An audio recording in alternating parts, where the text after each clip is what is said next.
Salam sejahtera di dalam kasih Tuhan Yesus Kristus kepada semua umat Tuhan dimanapun Anda berada. Kami senang sekali bisa hadir kembali di dalam program Miracle of Christ. Saya, Pastor Yusuf Manubulu, bersama tim yang ada, menyampaikan salam sukacita, salam kemenangan kepada semua umat Tuhan, dan menjadi doa kami supaya kita semua terus bertumbuh dan mengalami karya Tuhan yang sempurna sesuai dengan yang direncanakan Tuhan sendiri dari permulaan penciptaan dunia ini. Dan pada malam hari ini kami juga ingin menyampaikan di dalam program Miracle of Christ ada layanan interaktif melalui SMS atau WA. Anda bisa menghubungi di 0812 18161614. Kami ulangi untuk layanan SMS atau WA di 0812 18161614. Perlu kami sampaikan juga bahwa nomor ini hanya diperuntukkan untuk SMS dan WA. Jadi mohon maaf untuk tidak menelpon ke nomor tersebut, karena saya perhatikan cukup banyak yang masuk ke nomor tersebut. Bagi Anda yang mungkin mempunyai sesuatu yang ingin dikomunikasikan, Anda bisa SMS atau WA terlebih dahulu ke nomor yang sudah kami sampaikan. Atau Anda juga bisa bergabung di PIN BlackBerry di 5 Fanta Alpha 6 2 Bravo 4 Charlie. Kami ulangi untuk nomor BlackBerry PIN 5 Fanta Alpha 6 2 Bravo 4 Charlie. Ya, untuk format kami sangat berharap untuk mencantumkan identitas minimal nama, karena itu penting untuk memaksimalkan komunikasi kita. Ya, puji Tuhan, baik yang ada di mancanegara maupun yang ada di daerah, program ini bisa didengarkan melalui radio streaming. Dan kami senang sekali kalau Anda pada malam hari ini bersama-sama bergabung dengan kami. Dan juga bagi Anda yang ada di Jabodetabek, program ini bisa langsung didengarkan melalui gelombang 100.6 FM. 100.6 FM. Ya, pada malam hari ini kita masih akan memperluas pembahasan kita dari minggu sebelumnya, di mana kita membicarakan tentang dosa kekal. Apa itu dosa kekal? Ada 5 poin yang mungkin saya perlu utarakan di awal supaya itu menjadi dasar untuk kita mengerti lebih luas tentang apa yang dimaksud dengan dosa kekal. Dosa kekal itu adalah yang pertama sesuatu yang sangat perlu untuk diketahui, karena saya perhatikan jarang sekali orang Kristen yang mengerti bahwa ada dosa kekal. Nah, yang pertama perlu diketahui atau sangat-sangat perlu untuk diketahui. Yang kedua, dosa ini tidak terampuni. Jadi tidak akan ada pengampunan dari Tuhan. Tidak disediakan pengampunan kalau orang melakukan dosa kekal. Itu kita sudah baca kemarin minggu lalu di 1 Yohanes 5. Kita tidak akan mengulangi ke situ lagi karena waktu kita yang terbatas. Nah, bicara tentang dosa kekal ini, catatan penting yang perlu diketahui, tidak perlu didoakan. Itu ditulis oleh firman dengan jelas. Bahkan di 1 Yohanes 5 dan di dalam Kisah Para Rasul, bagaimana Tuhan berbicara dengan jelas bahwa orang-orang yang tersentuh atau orang-orang yang melakukan dosa kekal, kita tidak perlu doakan, karena Tuhan tidak menyediakan pengampunan kepada orang yang melakukan dosa kekal. Yang berikutnya berbicara tentang dosa kekal adalah sesuatu yang tidak ada penebusan. Ya, Anda jangan kaget darah Tuhan Yesus pun tidak akan mampu untuk menyucikan, karena memang ini dosa tidak terampuni. Jadi sesuatu yang fatal sekali jika manusia melakukan ini. Selama ini saya lihat bahwa yang dibicarakan cuman jenis-jenis dosa, tetapi tidak diberitahukan ada dosa kekal, dosa yang tidak terampuni. Bagian yang penting lain adalah jangan sampai dilakukan. Karena kalau dilakukan, ini sangat berbahaya buat kehidupan manusia. Inilah induknya, inilah intisari daripada bahaya, dari seluruh bahaya yang ada di dalam dunia ini. Nah, kita perluas apa saja dosa kekal. Yang kemarin kita sudah bahas tentang menghujat Roh Kudus atau menentang Roh Kudus. Kalau kita perhatikan di dalam firman Tuhan, berbicara tentang menghujat Roh Kudus itu ditulis di dalam 3 surat, yaitu Matius, Markus, dan Lukas. Kenapa ditulis sampai di 3 kitab ini? Karena ini menunjukkan sesuatu yang sangat penting, sesuatu yang perlu untuk dikenal oleh setiap orang Kristen. Itu sebabnya ditulis di dalam 3 kitab. Jadi kalau kita baca di dalam Perjanjian Baru, dari Matius ada, Markus ada, dalam Lukas juga ada. Nah, ini tujuannya kalau biasanya disampaikan sampai 3 kali, itu sangat penting. Ya, kita sama-sama tahu kalau surat panggilan biasanya 3 kali. Itu artinya sudah sangat penting kalau panggilan yang ketiga. Kita juga berbicara kepada seseorang, kalau kita berbicara sampai berulang kali, bahkan sampai 3 kali, itu artinya sesuatu yang sangat penting. Nah, ini merupakan catatan garis bawah yang kita harus kenal, karena tertulis di dalam Matius 12 ayat 32, 24 sampai 32. Kita tidak usah baca, saya hanya ingin mengutarakan saja supaya Anda juga mungkin kalau memegang Alkitab Anda bisa lihat sendiri. Di dalam Markus pasal 3 ayat 28 dan 29. Ini berbicara tentang orang yang menghujat Roh Kudus tidak mendapat ampun. Jadi jelas Bapak Ibu, ada yang namanya dosa kekal.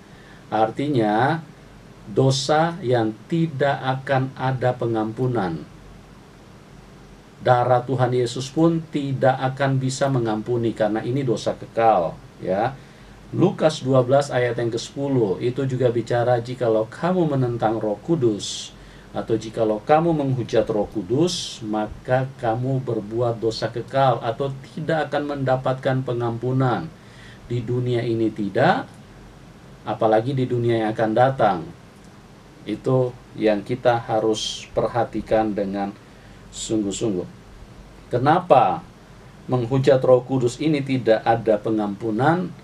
Saya dulu suka bertanya-tanya, bahkan juga sering mengalami ketakutan selama beberapa tahun, karena saya agak terganggu kalau sudah sampai ke ayat ini, karena saya merasa takut jangan sampai saya menyentuh dosa ini, tapi ternyata saya tidak tahu bahwa saya sudah ada di situ.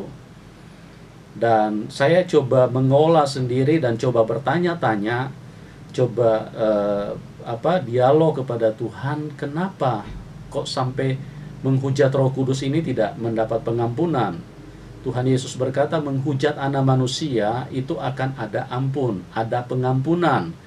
Tapi kalau menghujat Roh Kudus itu tidak akan mendapat pengampunan. Makanya kita perhatikan ada banyak orang yang membenci Tuhan Yesus, tapi tiba-tiba diberi kesempatan untuk bertobat. Mereka percaya kepada Tuhan, malah jadi pemberita Injil, dan itu disediakan pengampunan. Tapi kalau menghujat Roh Kudus itu tidak mendapat pengampunan. Ada satu ayat yang cukup menarik kalau kita perhatikan di dalam Efesus 4 ayat 30. Kita sedikit korek ini untuk memperjelas kenapa menghujat Roh itu tidak mendapat pengampunan. Dan janganlah kamu mendukakan Roh Kudus Allah yang telah memeteraikan kamu menjelang hari penyelamatan. Janganlah kamu mendukakan Roh Kudus Allah, Roh Allah menjelang penyelamatan yang sudah disediakan oleh Tuhan.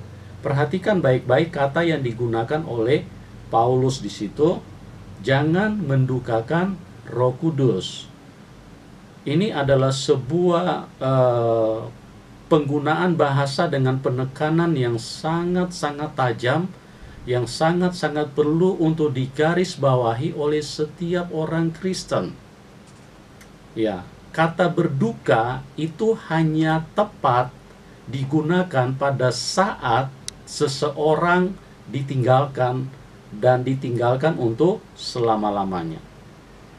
Kalau misalnya seseorang mengalami kerugian di dalam bisnis sampai 2-3 triliun, itu juga belum tepat kalau digunakan kata berduka.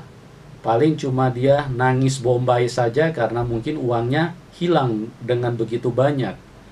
Tetapi kalau dipakai kata berduka, ini tidak tepat. Ya, dia dipecat dari pekerjaan, itu juga tidak tepat kalau digunakan kata berduka.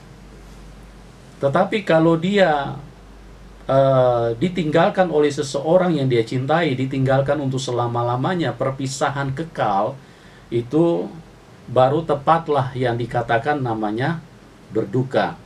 Nah, ini yang kita lihat bagaimana kata berduka ini dipakai di dalam satu pribadi yang bernama Roh Kudus. Jadi waktu Paulus mengingatkan kepada jemaat di Efesus, jangan kamu mendukakan Roh Kudus menjelang hari penyelamatan. Jadi Roh Kudus ini punya perasaan yang sangat halus, perasaan yang sangat sensitif, perasaan yang mudah sekali terluka. Jadi sekecil apapun respon yang diberikan oleh setiap orang Kristen itu sangat berdampak kepada pribadi yang bernama Roh Kudus. Jadi setiap kali kita meresponi sesuatu yang bersifat kedagingan, itu akan membuat Roh Kudus berduka. Nah, ini sebuah pukulan yang paling terhebat yang bisa dialami oleh satu pribadi. Ya, sama seperti saya bilang tadi, dia dipukuli, dianiaya, bahkan dia diperkosa, belum bisa digunakan kata berduka. Tetapi kalau dia kehilangan satu pribadi yang sangat dia cintai, nah itu baru yang namanya kata berduka bisa digunakan. Dan ini dikenakan kepada pribadi Roh Kudus. Jadi betapa sensitifnya perasaan Roh Kudus, betapa halusnya perasaan pribadi dia. Sehingga Tuhan Yesus sendiri memberikan penekanan kepada bangsa Israel bahwa jangan sampai kamu menghujat roh.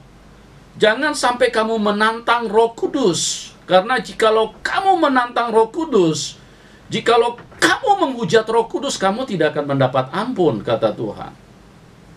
Jadi di sini saya bisa mengerti yang menjadi pertanyaan saya cukup lama, bahwa perasaan Roh Kudus itu sangat lembut, sangat halus.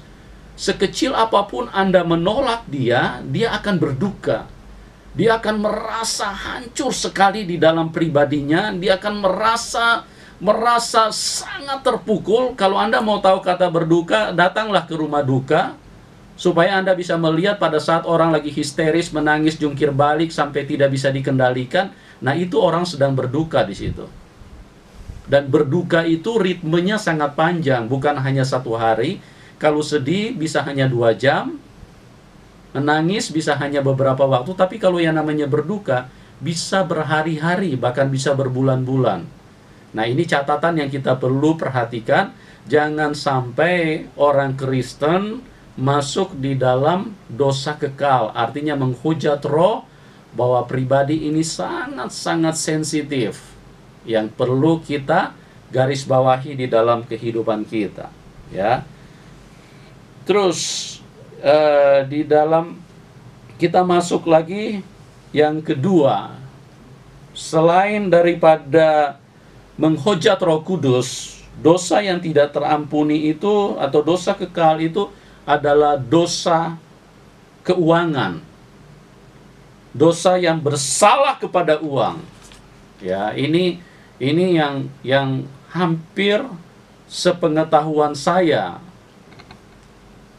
Selama saya bertobat dari tahun 85, saya hampir tidak pernah dengar dibahas di dalam gereja bahwa bersalah dengan keuangan itu adalah dosa kekal. Saya tidak tahu kalau pernah ada seorang hamba Tuhan pernah bahas ini, tapi selama saya berkecimpung di dalam dunia kekristenan, atau bahkan selama saya terlibat di dalam dunia pelayanan, selama saya masuk di dalam ranah penginjilan, saya belum pernah dengar berita bahwa ada yang mengatakan dosa keuangan, bersalah dengan uang itu artinya dia berbuat dosa kekal. Nah, dasarnya itu jelas sekali. Kita lihat di dalam 1 Timotius 6 ayat yang ke-10. Karena akar segala kejahatan ialah cinta uang. Sebab oleh memburu uanglah beberapa orang telah menyimpang dari iman dan menyiksa dirinya dengan berbagai-bagai duka. Iya, akar dari segala kejahatan adalah cinta uang. Ya, kita perhatikan sebuah pohon, kalau akarnya rusak, maka pohon itu sudah tidak bisa hidup. Jadi artinya dia seharusnya sudah ditebang kemudian dibakar. Karena mau dirawat kayak apapun, mau dikasih pupuk kayak apapun, mau diolah dengan cara bagaimanapun tetap tidak bisa. Karena kalau namanya akarnya sudah rusak, akar dari segala kejahatan. Jadi ini kalau namanya akar sudah jahat, maka seluruh hidupnya itu adalah jahat. Nah, kalau dia jahat artinya dia sudah kerasukan setan. Nah, kalau dia sudah kerasukan setan, maka Tuhan tidak mungkin bisa mengampuni dia. Jadi kalau akarnya itu adalah cinta uang, itu adalah merupakan akar dari segala kejahatan. Bagaimana Tuhan bisa membuat pemulihan? Bagaimana Tuhan bisa membuat restorasi di dalam kehidupan orang yang mencintai uang? Inilah yang disebut dengan dosa kekal. Kalau misalnya hanya seperti dosa berzina, ibarat sebuah pohon, itu yang kena virus cuma bagian daun atau mungkin bagian ranting. Tetapi kalau cinta uang, ini akarnya. Jadi setiap kali dia bergerak itu semuanya jahat. Karena apa? Karena dia mencintai uang. Ini yang kita harus kenal. Karena selama ini kalau orang bersalah di dalam keuangan, itu kebanyakan orang tidak merasa bersalah atau merasa itu sebagai sesuatu yang tidak apa-apa di dalam kehidupan ini. Padahal firman Tuhan menegaskan, kalau kita bersalah dengan keuangan, maka kita berbuat dosa kekal. Nah, sekarang yang penting kita dengar dulu kebenaran ini, baru setelah itu kita putuskan di dalam hidup kita, apakah kita selama ini sudah masuk ke wilayah itu, atau karena kita juga tidak tahu. Kalau kita belum mengetahui, maka cepat berhati-hati dengan yang namanya bersalah dengan keuangan. Karena bersalah dengan keuangan, saya perhatikan ini bukan hanya seperti kayak pejabat-pejabat yang melakukan korupsi. Di dalam gereja ini sampai pendeta-pendeta pun ini juga merupakan sebuah pekerjaan yang tidak pernah disentuh di dalam hidup ini. Bagaimana mereka tanpa sadar bersalah dengan keuangan. Dan ini sangat mematikan karena tidak akan ada pengampunan. Tidak disediakan pengampunan. Mari kita buktikan dari beberapa contoh di dalam Alkitab, supaya kita tahu bahwa setiap orang yang bersalah dengan keuangan itu berbuat dosa kekal. Kita sama-sama sudah tahu Yudas, ya. Yudas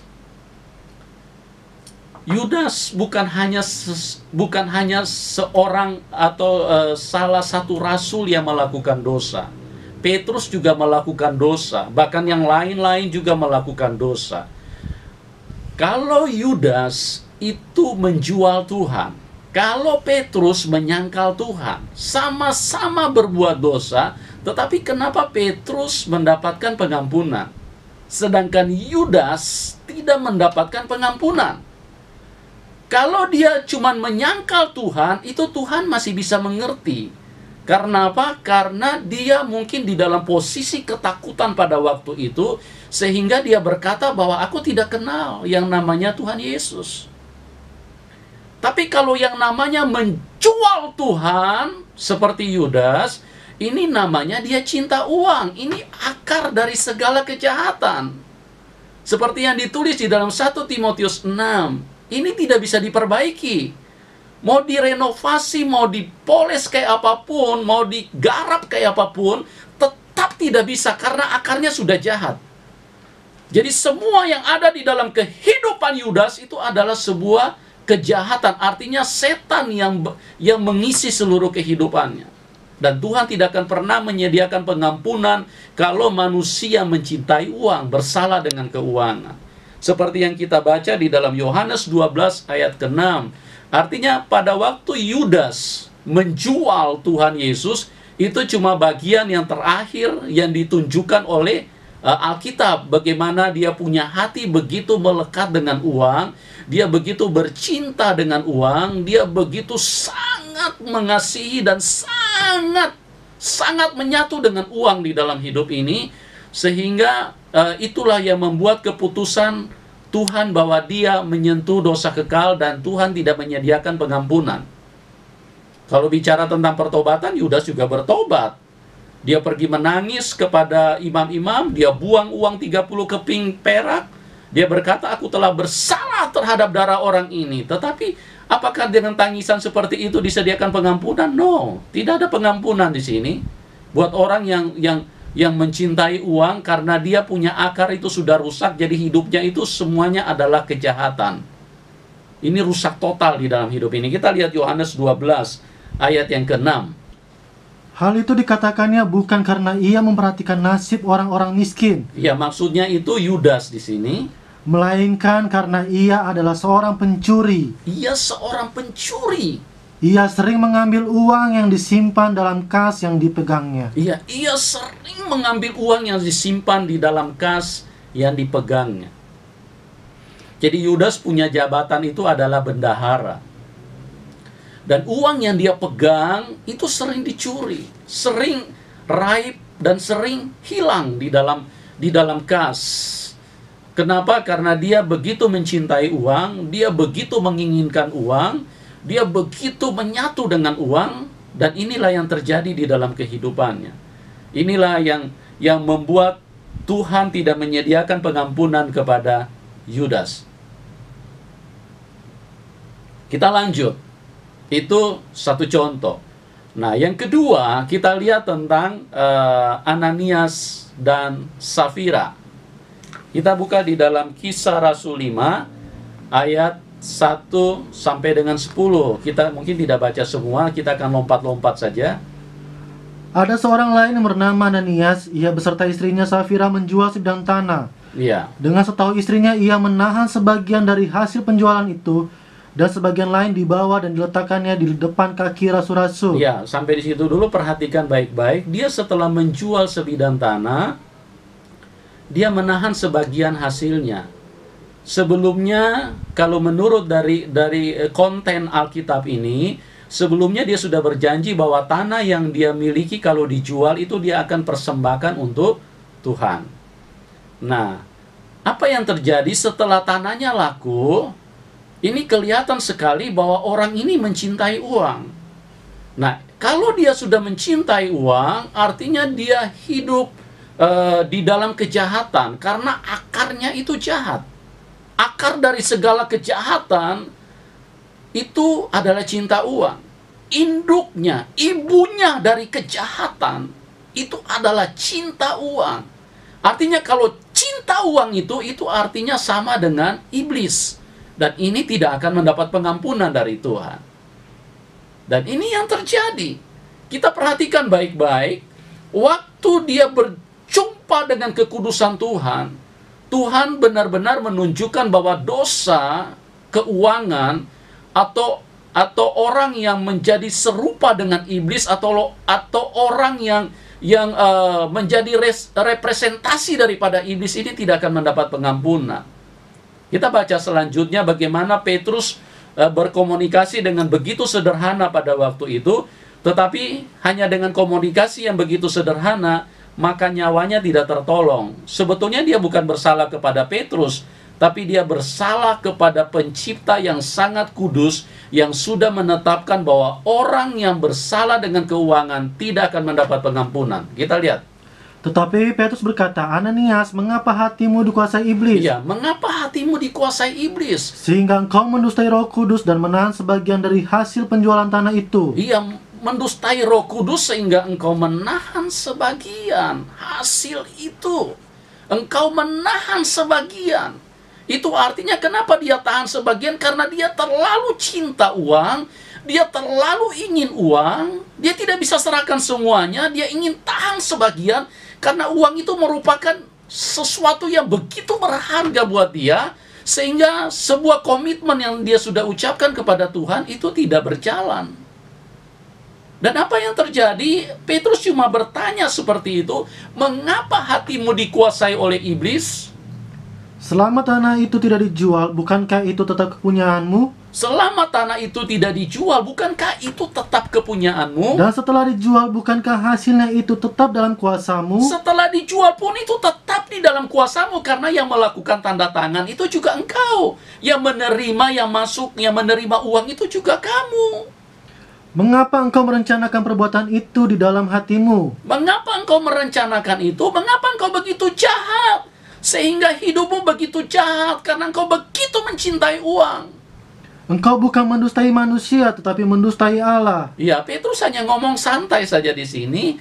Begitu sederhana Petrus ngomong, mengapa hatimu dikuasai iblis? Engkau bukan mendustai manusia, tapi engkau mendustai Allah.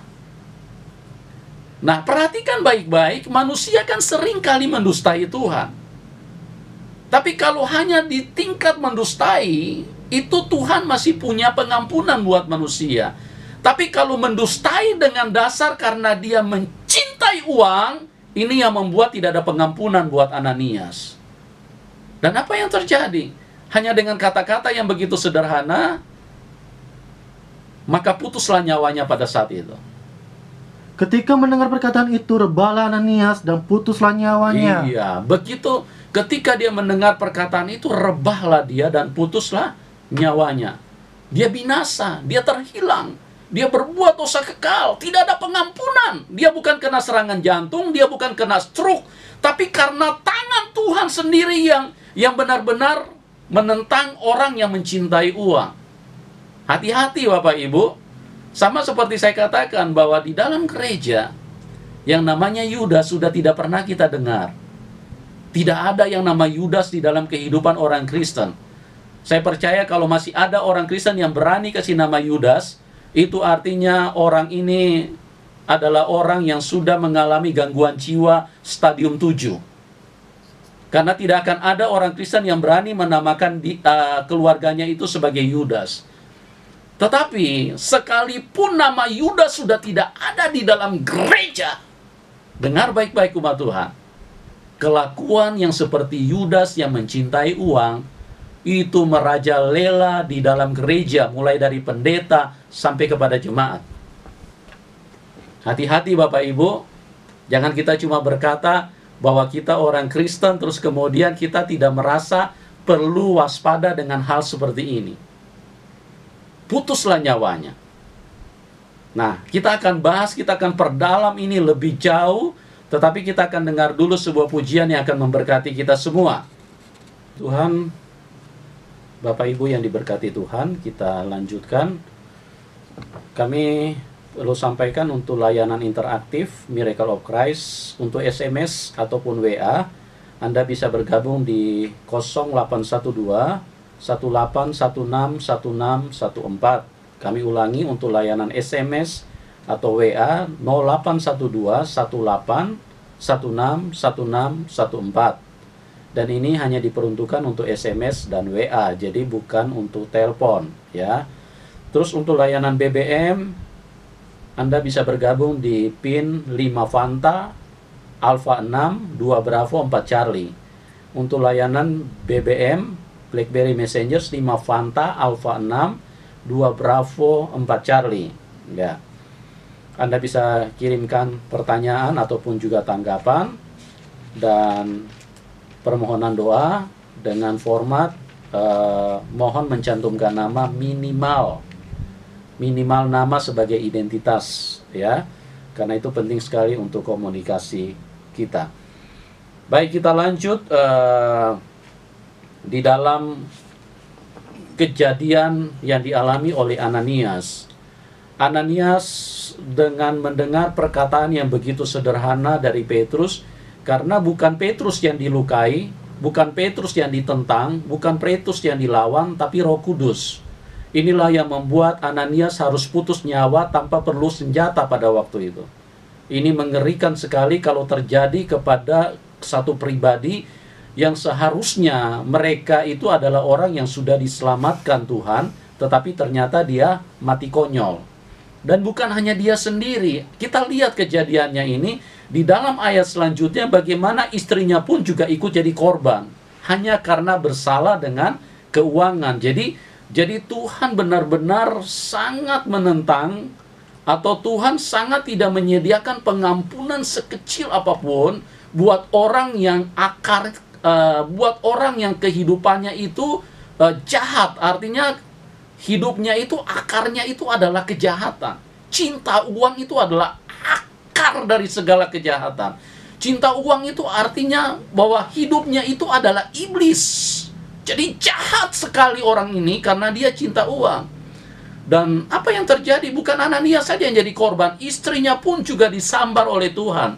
Kita lihat ini apa yang terjadi pada saat itu. Kira-kira 3 jam kemudian masuklah istri Ananias. 3 jam kemudian masuklah istri Ananias. Tetapi ia tidak tahu apa yang telah terjadi. Dia tidak tahu apa yang telah terjadi, bagaimana Tuhan begitu menentang dan Tuhan menjatuhkan vonis hukuman. Pada waktu itu dia terhilang karena dia bersalah dengan dosa kekal.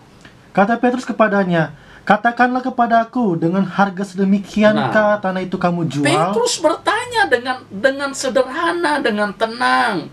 Ini tidak teriak-teriak, tidak orasi, tidak demo. Petrus cuma bertanya pelan-pelan, "Katakan kepadaku, dengan harga sekiankah tanah itu kamu jual?" Jawab perempuan itu, "Betul sekian." Jawab perempuan itu, "Betul sekian." Ini artinya berdua ini sama-sama cinta uang. Seandainya pada waktu itu istri Ananias yang namanya Safira tidak cinta uang, pasti dia sudah ingatkan sama Ananias, "Kamu tidak boleh begitu. Kamu kan sudah berjanji mau mempersembahkan sesuatu kepada Tuhan. Kamu tidak boleh lakukan itu." Tapi karena dua-dua punya tabiat cinta uang, dua-dua sangat menginginkan keuangan. Mereka ingin uang itu tidak berpisah dari hidup mereka. Dan pada waktu itu, apa yang terjadi? Kata Petrus, "Mengapa kamu berdua bersepakat untuk mencobai roh Tuhan? Iya. Lihatlah, orang-orang yang baru mengubur suamimu berdiri di depan pintu dan mereka akan mengusung engkau juga keluar." Iya. Lalu rebalah perempuan itu seketika itu juga di depan kaki Petrus, dan putuslah nyawanya. Iya, putuslah nyawanya. Ngeri sekali kalau orang bersalah dengan keuangan. Jadi Bapak Ibu hati-hati. Jangan kita selama ini karena tidak pernah diberitakan, karena kita tidak pernah tahu. Kita pikir bersalah dengan keuangan, kita cinta uang, kita cari uang. Sampai kadang-kadang lupa makan, lupa tidur, lupa keluarga. Sampai lupa sama Tuhan. Cuma gara-gara kita ingin bergulat menyatu dengan uang. Risikonya fatal, Bung. Fatal sekali, Bos. Hati-hati. Kalau Anda cinta uang, akibatnya kita tidak akan mendapatkan pengampunan. Ini dosa kekal. Ananias dan Safira pada waktu itu dia tidak lagi pukul Petrus, dia tidak lagi menghujat kepala negara, tetapi dia mencintai uang. Ini artinya dia hidupnya menjadi satu dengan iblis. Nah, kita bandingkan peristiwanya dengan di Kisah 8 ayat 18 sampai dengan 20, bagaimana tentang seorang yang bernama Simon, yang hidupnya dia di seorang tukang sihir, tetapi dia tidak berbuat dosa kekal. Kita bandingkan kejadian ini di Kisah 8 ayat 18 sampai 22. Ketika Simon melihat bahwa pemberian Roh Kudus terjadi oleh karena rasul-rasul itu, ya, Simon ini bukan Simon Petrus, ini Simon tukang sihir. Saya cuma ambil ayat-ayat yang penting saja. Nanti kalau Anda mau jelas, silakan Anda baca di rumah di Kisah pasal 8. terjadi oleh karena rasul-rasul itu menumpangkan tangannya. Nah, ketika si Simon yang mantan tukang sihir ini melihat bahwa orang dipenuhi Roh Kudus itu hanya karena dengan tumpang tangan oleh Petrus dan kawan-kawan, Ia menawarkan uang kepada mereka. ia menawarkan uang. Serta berkata, berikanlah juga kepadaku kuasa itu, Serta berkata, berikanlah juga kepadaku kuasa itu, supaya jika aku menumpangkan tanganku di atas seseorang, supaya jika aku menumpangkan tanganku di atas seseorang, ia boleh menerima Roh Kudus. ia boleh menerima Roh Kudus. Ini sama-sama bersalah dengan keuangan, tetapi ini kondisinya sangat berbeda jauh. Nah, itulah yang membuat kenapa si Simon mantan tukang sihir ini tidak dihukum oleh Tuhan, artinya dia mendapat pengampunan. Nanti saya akan jelaskan. Tetapi Petrus berkata kepadanya, Nah, perhatikan perkataan Petrus beda sekali dengan Ananias. binasalah kiranya uangmu itu bersama dengan kau. Iya, ini kata-kata kutukan ini. Karena apa? Karena Petrus mengatakan, binasalah engkau bersama dengan uangmu. Jadi Petrus benar-benar marah pada saat itu. Tetapi dengar, Petrus marah, tapi Roh Kudus tidak marah. Tuhan tidak marah karena apa? Karena kondisinya berbeda. Nanti saya akan jelaskan lebih jauh. Karena engkau menyangka bahwa engkau dapat membeli karunia Allah dengan uang. Iya, karena engkau menyangka bahwa engkau dapat membeli karunia Allah dengan uang. Sama-sama bicara tentang uang, dan sama-sama berhadapan dengan Petrus. Tetapi satu mengalami kematian konyol, artinya terhilang. Tetapi satu tidak mati, artinya mendapat pengampunan. Apa yang membuat berbeda di sini? Inilah yang saya akan jelaskan kepada kita pada malam hari ini. Apa yang menjadi berbeda? Kenapa Petrus hanya bertanya dengan kata-kata sederhana kepada Ananias, mengapa hatimu dikuasai oleh iblis sehingga engkau mendustai Roh Kudus? Cuma mendengar begitu, dia tiba-tiba mati. Dia tiba-tiba terhilang. Karena dia tidak mendapatkan pengampunan. Sementara di Simon tukang sihir, Petrus berkata lebih tajam. Bahkan Petrus sedikit mengutuk kalau saya katakan dengan penyampaian yang jelas seperti apa yang tertulis. Binasalah engkau dan binasalah juga dengan uangmu. Binasalah uangmu dan binasa juga engkau. Coba kita ulang di dalam ayat itu. Tetapi Petrus berkata kepadanya, binasalah kiranya uangmu itu bersama dengan kau. Binasalah kiranya uangmu itu bersama dengan engkau. Karena engkau menyangka bahwa engkau dapat membeli karunia Allah dengan uang. Karena engkau menyangka engkau dapat membeli karunia Allah dengan uang. Petrus sudah mengeluarkan kata-kata binasa nih. Tetapi yang herannya, kenapa kok si Simon tukang sihir ini nggak mati?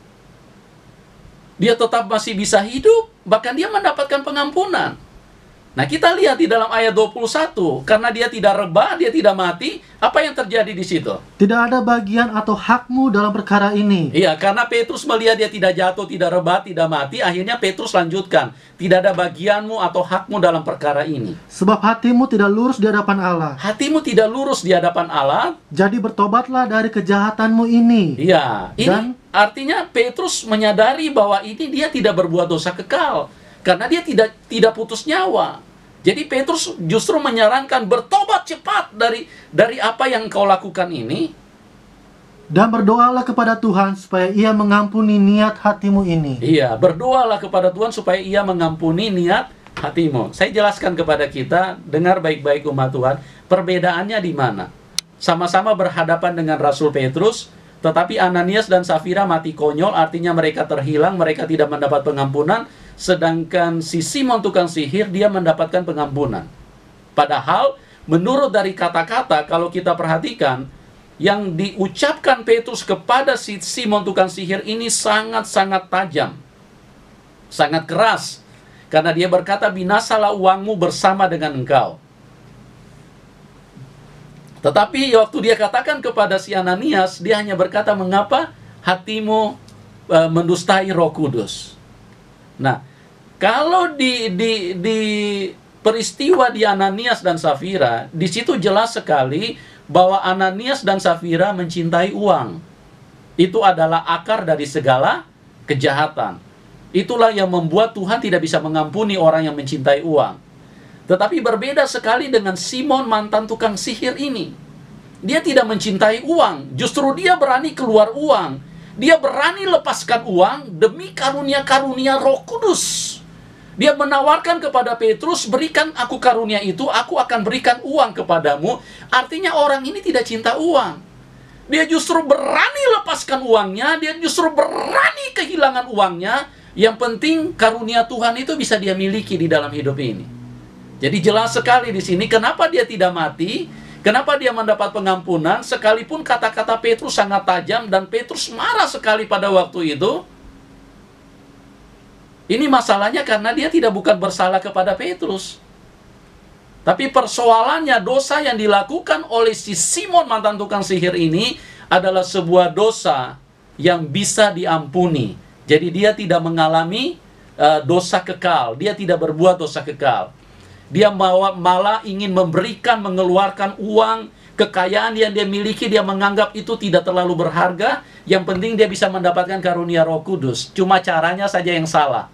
Disinilah yang membuat Tuhan tahu betul, Tuhan itu pribadi yang sangat sempurna.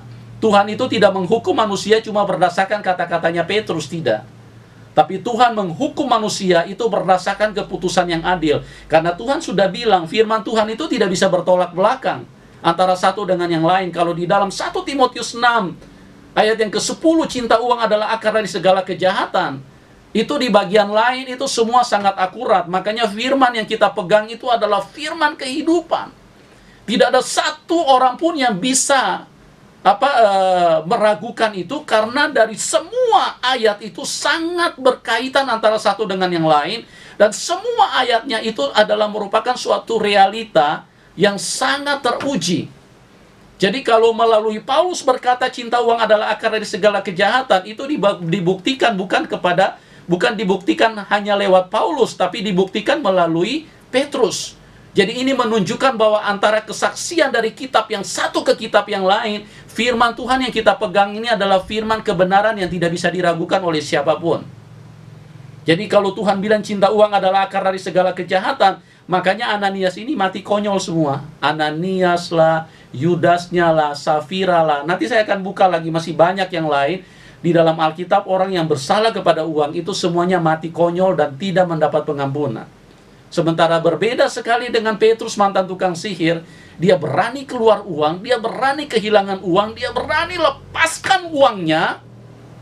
Yang penting dia bisa menerima sesuatu dari Tuhan. Jadi beda sekali Bapak Ibu. Nah sekarang pertanyaannya, di hati Anda saat ini seperti apa? Apakah Anda sama dengan Simon si tukang sihir? Atau Anda sama dengan Ananias dan Safira? Atau mungkin juga Anda seperti kayak Yudas?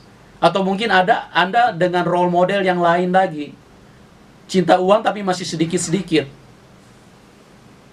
Nah ini yang kita perlu perjelas di dalam kehidupan ini, agar kita tidak masuk ke dalam dosa yang kekal. Ya, jadi jelas. Nah, kita sekarang lanjut. Kita bicara tentang Daud dan Saul. Dua raja sama-sama melakukan dosa. Daud punya dosa kalau menurut ukuran manusia itu sangat keji. Karena apa? Karena dia bunuh Uria, dia ambil istri orang, dia berzina. Ini menurut ukuran manusia ini dosa yang sangat keji. Kalau di pengadilan ini Daud ini harus dihukum mati. Pembunuhan berencana ini. Dia kasih tahu sama Yoab panglima perang, tempatkan Uria di medan perang yang paling berbahaya. Begitu terjadi penyerangan dari musuh, kamu mundur semua, biarkan dia terbunuh. Ini pembunuhan berencana. Kalau dia diadili di Indonesia saat ini, Daud ini pasti dihukum mati. Karena ini sebuah kejahatan yang sangat biadab menurut ini. Tetapi kenapa Daud mendapat pengampunan dari Tuhan? Kenapa Saul tidak mendapatkan pengampunan? Mari kita lihat. Alkitab bicara bahwa Saul bersalah dengan keuangan. Kita lihat di dalam 1 Samuel 15 ayat 5 sampai dengan 11. Setelah Saul sampai ke kota orang Amalek, disuruhnyalah orang-orang menghadang di lembah. Ya, Berkatalah Saul kepada orang Keni, berkatalah Saul kepada orang Keni, berangkatlah, menjauhlah, pergilah dari tengah-tengah orang Amalek, supaya jangan kulenyapkan kamu bersama-sama dengan mereka. ya, Saul lagi perang ini ceritanya. Bukankah kamu telah menunjukkan persahabatanmu kepada semua orang Israel? Ya, Ketika mereka pergi dari Mesir, sesudah itu menjauhlah orang Keni dari tengah-tengah orang Amalek. Lalu Saul memukul kala orang Amalek mulai dari Hawilah sampai ke Syur yang di sebelah timur Mesir. Agak raja orang Amalek ditangkapnya hidup-hidup. iya, perhatikan baik-baik. Agak raja orang Amalek ditangkapnya hidup-hidup. Ya, dia tidak bunuh si Agak ini karena dia punya tujuan. Dia ingin mengambil sesuatu dari Agak. Coba perhatikan baik-baik. Tetapi segenap rakyatnya ditumpasnya dengan mata pedang. Iya, segenap rakyatnya ditumpasnya dengan mata pedang. Kenapa rakyat ditumpas sementara Agak tidak dibunuh sama dia? Ini kan karena kalau rakyat itu semua kere-kere, bro, ses, bro, tante, om. Kalau yang namanya rakyat itu pada kere-kere, apalagi lagi perang. Tapi Raja Agag ini orang yang kaya, ya, orang yang punya banyak. Ini kelas kakap punya ini.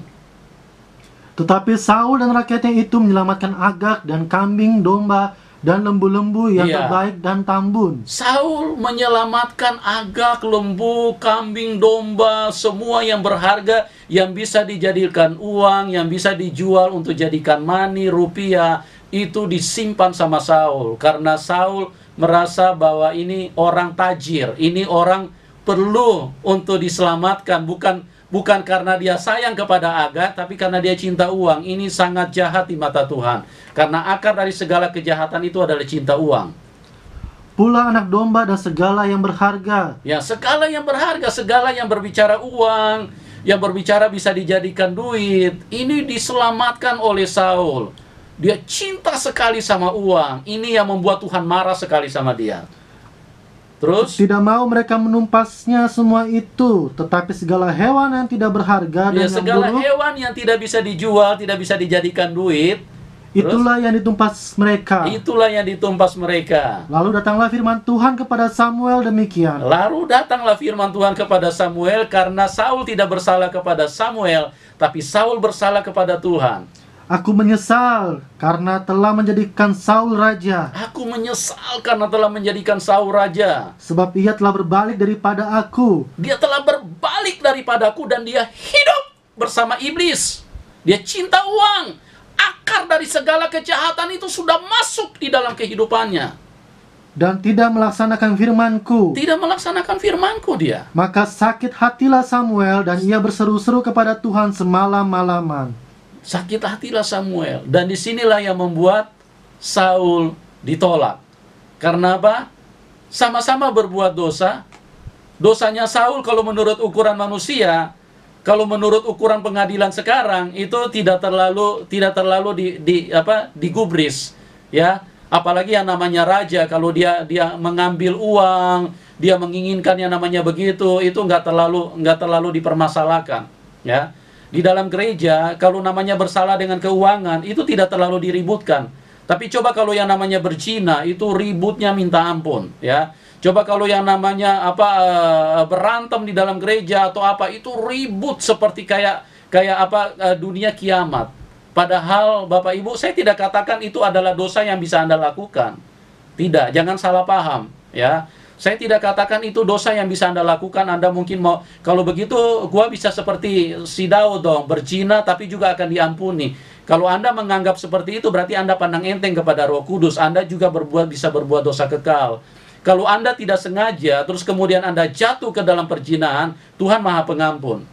Tapi kalau Anda merasa bahwa Tuhan bisa mengampuni dan Anda melakukan itu dengan sengaja, itu namanya juga berbuat dosa kekal. Jadi jangan salah mengerti. Saya ingin tekankan bagaimana Saul dan Daud sama-sama berbuat dosa. Dosa yang begitu kecil menurut ukuran manusia dilakukan oleh Daud, tetapi Tuhan tetap menyediakan pengampunan buat dia. Beda dengan Saul. Saul melakukan dosa yang menurut ukuran manusia adalah dosa yang dianggap Itu tidak apa-apa, no problem. Banyak yang melakukan seperti itu. Coba perhatikan di dalam gereja. Bagaimana tabiat-tabiat cinta uang itu begitu merajalela, begitu menguasai gereja Tuhan. Kalau para pendeta pergi besuk jemaat yang tajir-tajir, wah, doanya bisa mungkin lebih dari setengah jam. Tapi kalau pergi besuk kepada jemaat atau menyambut jemaat yang kelihatan kere-kere, itu kalau bisa langsung dimusnahkan dari pandangan dia, kalau bisa langsung diusir, maksudnya tidak usah merepotkan Bapak Gembala lagi berdoa atau lagi pelajari firman. Ini sama sekali dengan Saul ini, bos. Tidak ada bedanya. Dan ini kalau terjadi seperti ini, seperti kayak tidak ada dosa di dalam kehidupan mereka. Bapak Ibu, hati-hati. Saya pun juga hamba Tuhan sama-sama. Saya tidak bermaksud untuk motivasi apapun. Saya hanya ingin mengingatkan supaya kita jangan sampai kita terjebak di dalam dosa yang kekal, karena ini mengerikan sekali. Dosa yang kita anggap mungkin sesuatu yang tidak perlu dipermasalahkan, tapi ternyata di mata Tuhan, kalau Anda bersalah dengan keuangan, Anda siap untuk terhilang, karena Tuhan sangat menentang orang yang mencintai uang, karena itu adalah merupakan akar dari segala kejahatan. Kalau Anda cinta uang, berarti iblis itu merasuk dan menjadi satu di dalam kehidupanmu. Masih banyak sekali kalau saya mau buka ini tentang bagaimana orang mencintai uang dan semuanya terhilang. Cuman sayang waktu kita juga begitu terbatas. Tapi saya berharap dengan penjelasan seperti ini, hati-hati bos, ya. Mulai saat ini, kalau Anda mulai merasa rasa cinta uang, Anda mulai keluarkan itu. Jangan sampai Anda ada di situ. Karena mengerikan sekali, tidak akan ada pengampunan. Tidak akan ada pengampunan. Darah Tuhan pun tidak bisa menyucikan kehidupanmu. Darah Tuhan Yesus pun tidak bisa menyucikan. Ya, Tuhan Yesus memberkati kita semua. Amin.